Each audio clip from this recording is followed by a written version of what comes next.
وارث بنے. فرمانے لگے ایھا الناس علمنا منطق الطیر. لوگوں، اللہ رب العالمین نے تمام پرندوں کی بولی، ان کی زبان اللہ رب العالمین نے ہمیں سکھلائی ہے.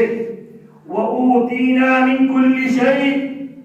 ہمارے رب نے اس کے ساتھ ساتھ ہماری ضرورت کی تمام چیزیں ہمارے رب نے ہمارے لیے مہیا کیا ہے. کیوں؟ إِنَّ هَذَا لَهُوَ الْفَضْلُ الْمُبِينُ.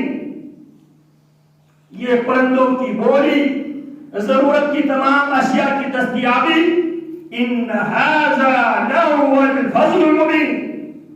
یہ اللہ کی واضح کھلی اللہ رب العالمین کی رحمت ہے، اس کا فضل ہے. وَحُشِرَ لِسُلَيْمَانَ جُنُودُهُ مِنَ الْجِنِّ وَالْإِنسِ وَالطَّيْرِ فَهُمْ يُوزَعُونَ. سلیمان بن داؤد علیہ السلام کے لیے میرے رب نے بحریہ بھی، بری بھی اور فضائی افواج بھی اللہ رب العالمین نے عطا کیا. وَحُشِرَ لِسُلَيْمَانَ. سلیمان کے لیے جمع کیا گیا جنودہ من الجن والانس والطیر فهم یوزعون. جناب سلیمان بن داؤد علیہ السلام کے لشکر، اس کی فوج انسانوں پر مشتمل تھی، جنوں پر مشتمل تھی اور پرندوں پر مشتمل تھی. حتی اذا اتوا علی وادی النمل. لشکر کو لے کر سلیمان بن داؤد علیہ السلام کا گزر ہوتا ہے چونٹیوں کی وادی سے. قالت نملة یا ایھا النمل ادخلوا مساکنکم لا یحطمنکم سلیمان وجنودہ وهم لا یشعرون. ایک چونٹی کہنے لگی دوسرے چونٹیوں سے اپنے اپنے بلوں میں گھس جاؤ، کہیں سلیمان اور اس کے لشکر تمہیں پیروں تلے روند نہ ڈالے. یہ پرندے کا بھی عقیدہ ہے عالم الغیب والشہادہ، صرف اور صرف رب العالمین کی ذات ہے. وہ کسی نبی مرسل کو بھی، وہ نبی مرسل جو چونٹیوں کی زبان سے بھی واقف ہے، پرندوں کی زبان سے بھی واقف ہے، جس کے لیے اللہ نے ہوا بھی مسخر کر دیا، جس کے لیے اللہ نے جنوں کو بھی مسخر کر دیا، اس پیغمبر کے بارے میں اللہ کی مخلوق چونٹی کا یہ عقیدہ ہے. وَهُمْ لَا يَشْعُرُونَ. اپنی حفاظت کے بندوبست خود کر لینا، کہیں سلیمان اور اس کے لشکر، اس کی فوج لا شعوری نے، لا علمی نے پیروں تلے تمہیں روند نہ ڈالے.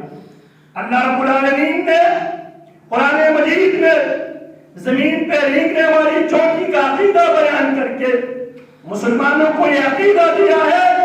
مسلمانوں یہ عقیدہ اپنا لو، یہ عقیدہ، اس عقیدے کا اقرار کر لو، اس عقیدے کے پرچار کر لو، دل سے تصدیق کر لو، زبان سے اقرار کر لو، جوارح کے ساتھ اس عقیدے پر عمل کرو. اس اللہ کے علاوہ کوئی اور عالم الغیب نہیں ہے. یہ ایک چھوٹی سی چونٹی کا عقیدہ ہے. قرآن مجید میں اللہ رب العالمین نے بیان کر کے ہمیں یہ بتا دیا